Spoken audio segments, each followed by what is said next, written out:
Right now, as I'm doing this interview, my kidneys are 1 point away from failure. I am sterile and I'm legally blind. For all of her 39 years, Jennifer Guy has lived within a few miles of the McGinnis pits, and she's convinced the toxins stored there have destroyed her health.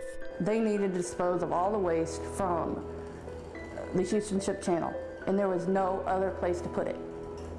That was their argument. There was no other place to put it.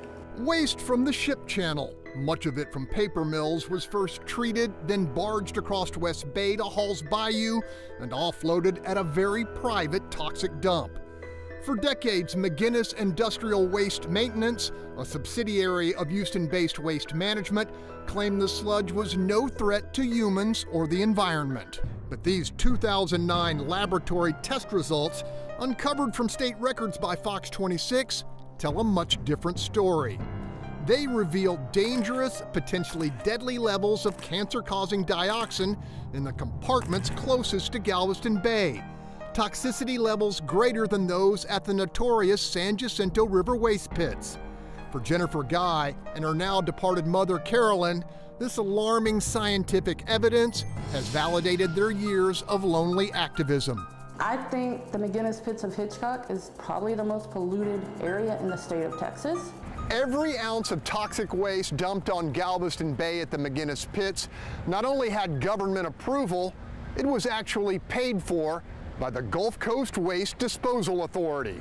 Established by the legislature in 1969, the authority is overseen by a board of directors, some appointed by Harris, Chambers, and Galveston counties, others by local mayors.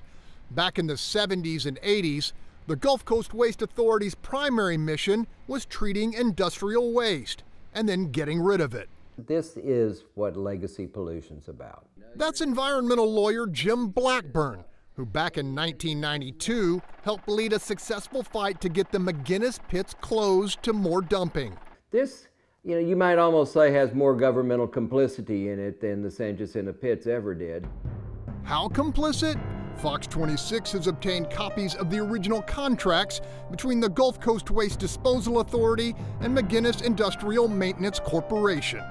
The deal, which spanned more than 2 decades, allowed the authority to ship 56,000 cubic yards of sludge each and every month and dump the waste in pits near the bay. The contract also contains a critical provision on page 11, which reads, GCA represents to mimic that the sludge generated at the Washburn Tunnel facility and disposed of by Mimic is not and will not be inherently harmful, dangerous, or hazardous. Former State Representative Mike Martin. I find it incredibly offensive that somebody would tell me this stuff was harmless when they knew it wasn't. We know now that much of the sludge GCA represented as safe was anything but. In addition to alarming levels of dioxin, scientists have also detected a laundry list of deadly pollutants, including lead, chromium, mercury, beryllium, cadmium, phenol, and arsenic. And it's all still there, all except what may have been washed out over a half-century of storms and floods, most recently during Hurricane Harvey. We have an imperfect situation here. We have highly toxic waste on one of our most precious waterways. Jackie Young of the Texas Health and Environment Alliance says what we don't know about the McGinnis pits should worry everyone. We're talking about neurotoxins, carcinogens, things that we know are incredibly unsafe at very small levels. Today, we know that a few of the 32 pits contain extremely high levels of dioxin and furans, and I don't believe that the due diligence has been done on this site. From all of the materials I've reviewed, looks like the ball's been dropped. Declining our invitation to discuss the issue on camera, the Gulf Coast Authority instead issued a statement saying the sludge disposal was legal, the dump permanently closed, and the waste safely contained, adding, "We take the health and safety of our community seriously, and we work tirelessly to ensure our standards and practices meet or exceed strict environmental health and safety requirements." For its part, the Texas Commission on Environmental Quality says it's inspected the site and is confident the tons of waste stored there pose no threat to human health or Galveston Bay. They are official assurances Jennifer Guy flatly rejects. I don't think anybody should ever fish or eat a fish out of Galveston Bay.